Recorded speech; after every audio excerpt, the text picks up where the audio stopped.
नमस्कार, आप देख रहे हैं द न्यूज 15। और जिस तरह से नतीजे आए हैं और एक बम्पर जीत महायुति को महाराष्ट्र में मिली है तो सरकार बनना तय है। अब इसमें अपडेट ये है कि तीनों लोगों ने, जो डिप्टी सीएम दो थे और एक मुख्यमंत्री एकनाथ शिंदे ने, राज्यपाल को अपना इस्तीफा सौंप दिया है। अब कैबिनेट आपको नई नजर आएगी, मुख्यमंत्री पद की शपथ होगी, शपथ समारोह में कई मंत्री भी शपथ लेंगे। तो ऐसे में अब जो सवाल उठता है कि मुख्यमंत्री की दौड़ में तीन चेहरे प्रमुखता के साथ दिखाई दे रहे हैं, जिसमें पहला नाम एकनाथ शिंदे का है, दूसरा देवेंद्र फडणवीस का और तीसरा अजित पवार का। मगर जिस तरह की खबरें हैं वो त्यागी जी आपको एक्सप्लेन करेंगे पूरी तरह कि देवेंद्र फडणवीस और अजित पवार के बीच तालमेल बैठ गया है। तो आपको एक बार फिर से डिप्टी सीएम बनते दिखना तय माना जा रहा है कि अजित पवार आपको उसी भूमिका में जिसमें पहले थे उसी में दिखाई देंगे। और साथ ही जिस तरह का बीजेपी ने परफॉर्मेंस करा है महाराष्ट्र में, तो देवेंद्र फडणवीस का एक तरह से अहम रोल देखा जा रहा है और उनकी लॉटरी लगना तय है। त्यागी जी, पूरी तरह से समीकरण तो बैठ गए हैं। कैबिनेट में मुख्यमंत्री पद की शपथ लेते हुए हम एकनाथ शिंदे को देखेंगे या देवेंद्र फडणवीस को?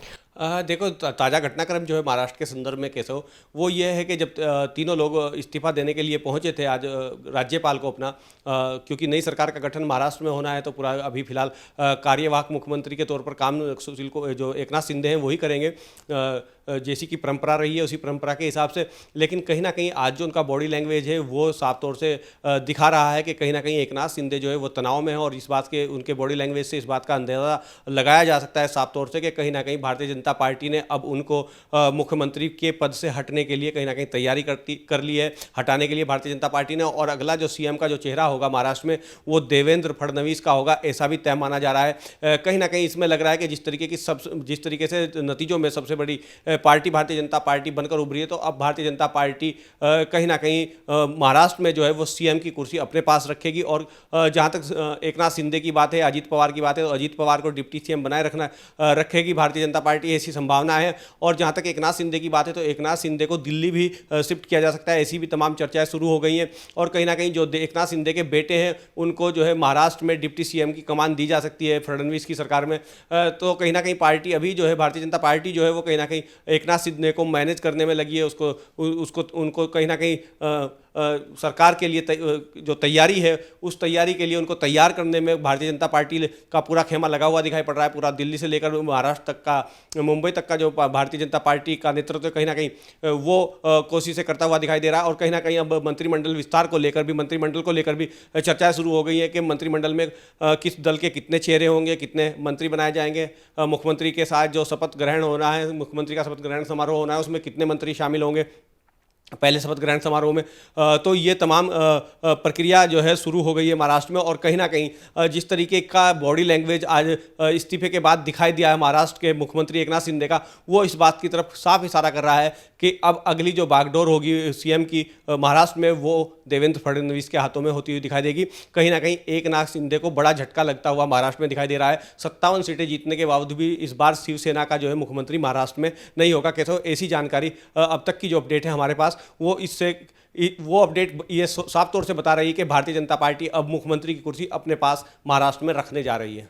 तो त्यागी जी, हम ये माने कि हमें केंद्र में अब महाराष्ट्र के कुछ चेहरे और नजर आएंगे, और ऐसे में अगर महाराष्ट्र से कुछ चेहरे केंद्र में शामिल होते हैं तो आप इसको रामदास अठावले के लिए कितना बड़ा खतरा मानते हैं? नहीं, बात रामदास अठावले की नहीं, लेकिन कहीं ना कहीं जिस तरीके का मैंडेट भारतीय जनता पार्टी को और महायुति को महाराष्ट्र की जनता ने दिया है, उसके बाद निश्चित रूप से केंद्र की सरकार में महाराष्ट्र का दखल बढ़ना है या महाराष्ट्र का कद बढ़ना तय है। अगर मैं बात करूं एनसीपी की, तो एनसीपी ने जिस तरीके से मोदी मंत्रिमंडल में शामिल होने से मना कर दिया था, जब उनके एक सांसद को राज्य मंत्री बनाने की बात, उनको एक सीट ऑफर की गई थी कि वो राज्य मंत्री उनको बनाया जाएगा, जो एनसीपी अजित पवार है, लेकिन उन्होंने मना कर दिया था मंत्रिमंडल में शामिल होने के बाद। लेकिन अब जैसे महाराष्ट्र के नतीजे साफ तौर से सामने आ गए, तो ऐसे में एनसीपी का भी एक मंत्री आपको महाराष्ट्र से जो है मोदी की सरकार में, मोदी कैबिनेट में दिखाई देगा। और कहीं ना कहीं जो शिवसेना शिंदे गुट है उसका भी कहीं ना कहीं चेहरा जो है और सरकार में एक शामिल किया जा सकता है। उसी को लेकर यही एक बड़ी वजह है कि कहीं ना कहीं भारतीय जनता पार्टी जो समझौते की बात है, जो गठबंधन के अपने तालमेल है, अपना समझौते हैं, उसमें एक चेहरे को और केंद्र की सरकार में शिफ्ट किया जा सकता है। चाहे वो खुद एकनाथ शिंदे का भी हो सकता है कि उनको केंद्रीय कैबिनेट में जगह दी जाए और उनके बेटे को डिप्टी सीएम महाराष्ट्र में बना दिया जाए, क्योंकि भारतीय जनता पार्टी को अगर मुख्यमंत्री बनाना है महाराष्ट्र में अपना, तो कहीं ना कहीं उनको शिंदे को बनाना होगा, शिंदे को मैनेज करना होगा, और शिंदे को मैनेज करने के लिए उनको दिल्ली में उनकी ताकत को बढ़ाया जा सकता है, और उनको महाराष्ट्र में जो है जिस तरीके के नतीजे आए हैं उसी तरीके से उनको तरजीह महाराष्ट्र में भी दी जा सकती है कि उनके बेटे को डिप्टी सीएम बनाकर कहीं ना कहीं एकनाथ शिंदे को साधे रखा जाए। तो दिल्ली में कहीं ना कहीं एकनाथ शिंदे की ताकत बढ़ सकती है, ये ऐसा सुनने में आ रहा है। और ऐसी जानकारी है कि अगर देवेंद्र फडणवीस को मुख्यमंत्री बनाया जाता है तो एकनाथ शिंदे उनकी कैबिनेट में शामिल नहीं होंगे, तो ऐसे में उनका दिल्ली आना तय माना जा रहा है, और देवेंद्र फडणवीस का जो है महाराष्ट्र का अगला मुख्यमंत्री बनना तय माना जा रहा है।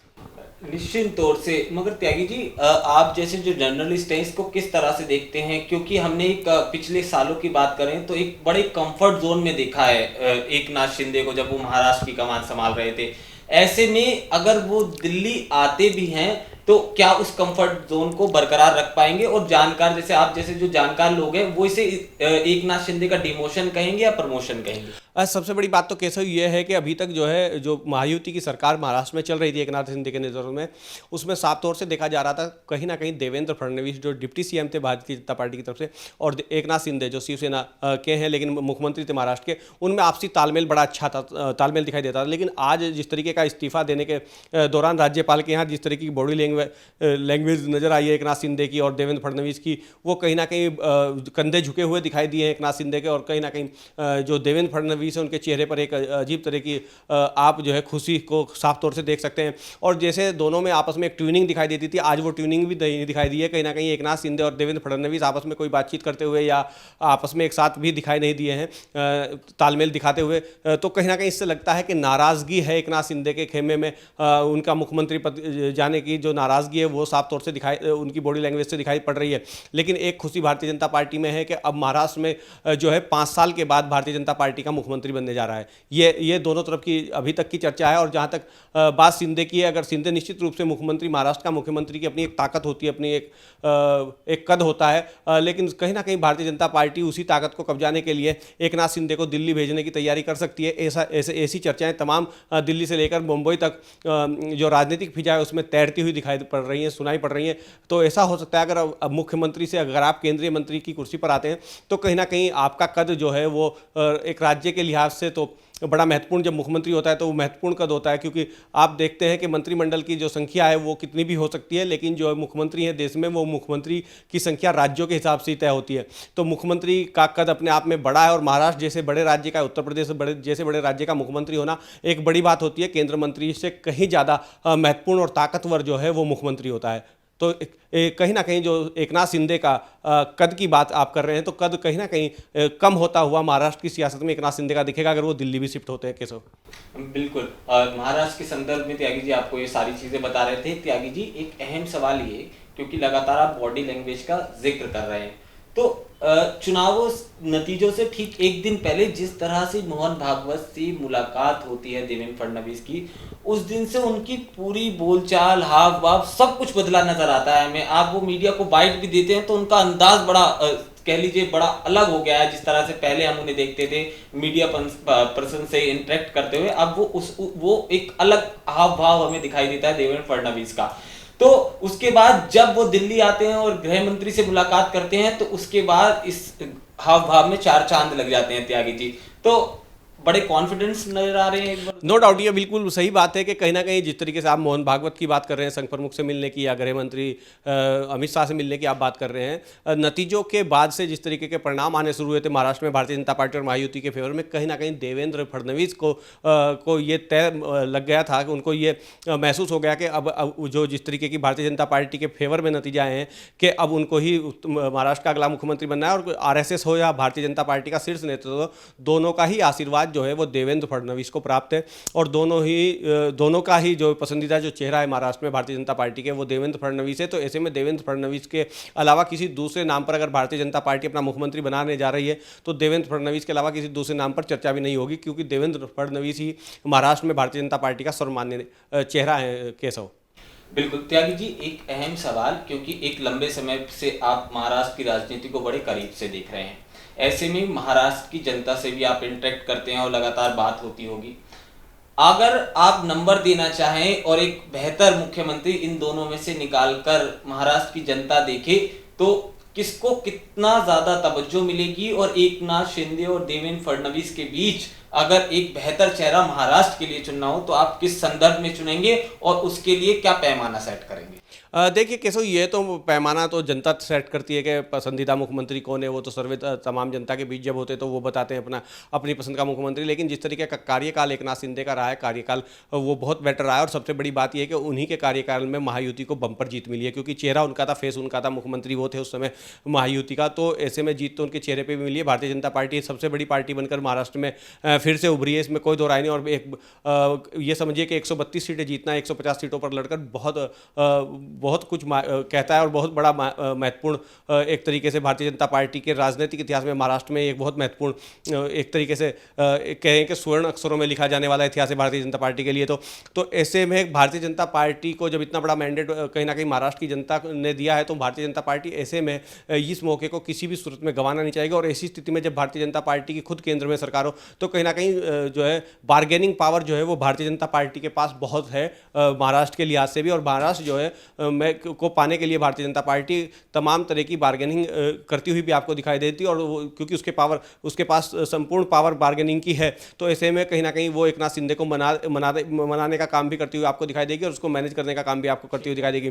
और रही बात, क्योंकि जिस तरीके का मैंडेट महाराष्ट्र का है, तो अजीत पवार और एकनाथ शिंदे के पास जो है कोई ज़्यादा चांसेस बचते नहीं है कि वो अगर विद्रोह वाली बात जिस तरीके की तरफ आप इशारा करने की कोशिश कर रहे हैं, क्योंकि 13 कदम पीछे है अकेले दम पर भी भारतीय जनता पार्टी बहुमत के आंकड़े से। तो ऐसे में जोड़ तोड़ की राजनीति के माहिर माने जाते हैं। और अमित शाह से देवेंद्र फडणवीस का मिलना, चर्चा करना, मंत्रिमंडल को लेकर, मंत्रिमंडल में के चेहरों को लेकर, कौन मंत्री बनेगा कौन नहीं, और किसको जगह मंत्रिमंडल में दी जाएगी, वो तमाम बातें, तो कहीं ना कहीं एक एक बिंदु वाइज एक एक बातों पर विचार होता है। और जिस तरीके से मैंने पहले भी कहा था कि अजीत पवार की पार्टी एनसीपी हो या शिवसेना हो, कहीं ना कहीं भारतीय जनता पार्टी ने अपने चेहरों को वहाँ पर भी टिकट दिलवाकर चुनाव लड़वाया, और वो चेहरे भी चुनाव जीत कर आए हैं। तो ऐसे में बहुत आसानी से इस समय जो महाराष्ट्र की राजनीति है, वो जो परिणाम आए हैं उसने महाराष्ट्र की राजनीति में भारतीय जनता पार्टी के लिए बड़ी आसानी पैदा कर दी है। और अगर कोई नाराज होने की भी कोशिश करता है, तो भारतीय जनता पार्टी जो है आसानी से महाराष्ट्र में सरकार बनाती हुई दिखाई देगी, इसमें कोई दो राय नहीं है। इसलिए भारतीय जनता पार्टी अपना ही मुख्यमंत्री महाराष्ट्र में बनाने जा रही है। ऐसी तमाम उम्मीदें जो है साफ तौर से दिखाई पड़ रही हैं। और एकनाथ शिंदे हों चाहे अजीत पवार हो, उन्हें जो भारतीय जनता पार्टी है उनके साथ कहीं ना कहीं तालमेल बिठाना होगा। उनके साथ जो है पहले जिस तरीके के समझौते भारतीय जनता पार्टी करती हुई दिख रही थी, अब शिंदे और पवार को समझौते करने पड़ेंगे भारतीय जनता पार्टी के साथ। ऐसा महाराष्ट्र की राजनीति में ऐसा अभी से प्रतीत होने लगा है। केशव, बिल्कुल बिल्कुल, मतलब ये कह सकते हैं त्यागी जी, हम सहयोगी दलों को ना चाहते हुए वो कार्य करने पड़ेंगे, और उनके पास कोई विकल्प नहीं है, और समझौतों की राजनीति हमें होती दिखाई देगी। जिस स्थिति में अभी हम देख रहे हैं मौजूदा सरकार को, तो त्यागी जी 5 साल तो डेफिनेटली माने, क्योंकि पहले जिस तरह का हमने खेल महाराष्ट्र में होता हुआ देखा है, अगले 5 साल तो ऐसा कुछ देखने नहीं वाले।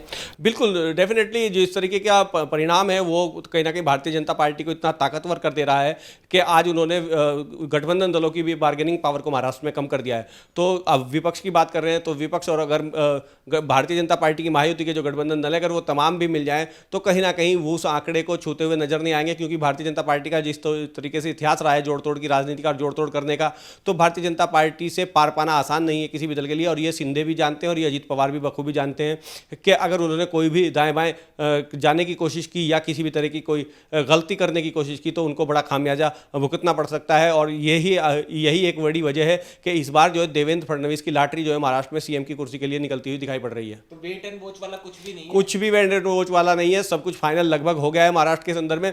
और देवेंद्र फडणवीस ही अगले जो है बड़ी ब्रेकिंग दे रहा हूं आपके दर्शकों को, अपने दर्शकों को, तमाम दर्शकों को, कि देवेंद्र फडणवीस का चेहरा लगभग महाराष्ट्र में मुख्यमंत्री पद के लिए फाइनल हो गया है। अगले मुख्यमंत्री की जो कुर्सी पर जो बैठने वाला सख्त होगा महाराष्ट्र की, वो देवेंद्र फडणवीस का नाम होगा, वो देवेंद्र फडणवीस होंगे।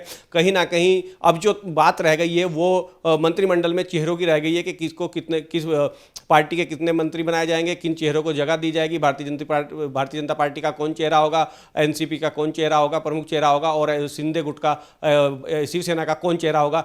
बस मुझे अब लगता है कि यही खेल जो महाराष्ट्र का बचा है। बाकी सीएम के फेस को लेकर लगभग चीज़ें, तस्वीर जो है वो साफ होती हुई, जो धुंधली थी कल तक, वो आज साफ होती दिखाई दे रही है काफ़ी हद तक। त्यागी जी पकड़ लेंगे आपको लोग कमेंट सेक्शन में, आप भविष्यवाणी तो कर रहे हैं देवेंद्र फडणवीस। नहीं, मैं केवल सूत्रों के आधार पर अपनी बात को कह रहा हूं और जनता तक एक ब्रेकिंग देने का काम कर रहा हूं कि सूत्रों के आधार से हमारी ये खबर है, और जिस तरीके की हम तमाम जो हमारा राजनीति के जो हम चीज़ें देखते हैं, जो तस्वीरें देखते हैं, उसके आधार से हम अपना विश्लेषण करते हैं। और हमारा विश्लेषण का जो आज का आधार है, जिस तरीके का इस्तीफा देने के दौरान की बॉडी लैंग्वेज साफ तौर से दिखाई दे रही है और जितनी हलचल और रिहर्सल होता हुआ दिखाई दे रहा है, कहीं ना कहीं अगर शिंदे को सीएम बनना होता तो उनको दिल्ली जरूर बुलाया जाता, या भारतीय जनता पार्टी अगर उनको सीएम बनाती तो वो दिल्ली जरूर आते। लेकिन केवल देवेंद्र फडणवीस दिल्ली आए तो इसका मतलब ये तय हो गया है, ये साफ हो गया है कि अगला चेहरा भारतीय जनता पार्टी और आरएसएस हो, वो देवेंद्र फडणवीस के नाम पर मोहर लगा चुकी है। बिल्कुल, बहुत बहुत आभार अनंत, आभार त्यागी जी इतना समय देने के लिए। तो देवेंद्र फडणवीस के नाम पे पहले से ही ग्रीन सिग्नल मिल चुका था, फिर चाहे वो मोहन भागवत की तरफ से हो या केंद्रीय मंत्री अमित शाह की तरफ से। अब देखना होगा कि शपथ समारोह में कितने आंकड़े बदलते हैं, क्योंकि लिहाजा मंत्रिमंडल पर भी एक नजर होगी कि एनसीपी को कितने मंत्री पद दिए जाते हैं, इसके साथ ही शिवसेना को क्या कुछ महत्वपूर्ण भूमिकाएं दिखाई दी जाती हैं। तो तमाम अटकलें हैं, इन पर विराम लग जाएगा। शपथ समारोह हम देखेंगे तो ये तय है कि 3 लोग शपथ लेते हुए जाहिर से तौर पर दिखेंगे, और देखना ये भी होगा कि महाराष्ट्र के कितने चेहरे केंद्र में आते नजर आएंगे। ये जानकारी आपको कैसी लगी हमें कमेंट सेक्शन में जरूर बताइएगा। नमस्कार।